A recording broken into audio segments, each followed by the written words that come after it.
In this video, I'm going to teach you how to insert image in Bluebeam.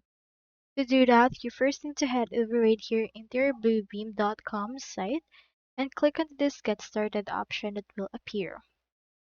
Now, from in there, click on this Try It Free option in order to get 14 days of free trial.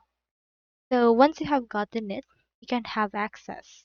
You also have the option to buy the software directly, so click on this if you want. Click on Login, and then log into your Bluebeam to get access. So here is my actual Bluebeam.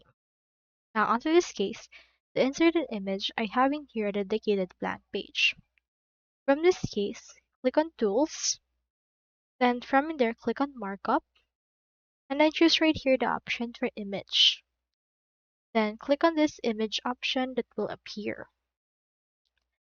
After that, they should be able to open right here this window. So just choose right here what do you want to add. I'll just choose right here this particular image and click on open.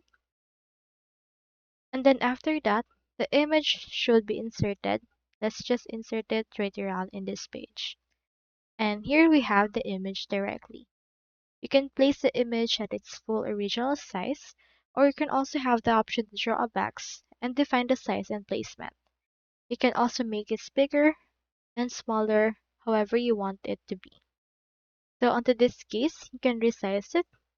Then just use the corner grips to adjust its size. And if you want to change its properties, just click onto this properties icon.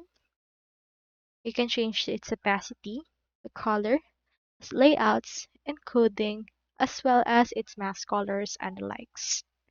So that's all there is today, and I hope this video successfully helped you out.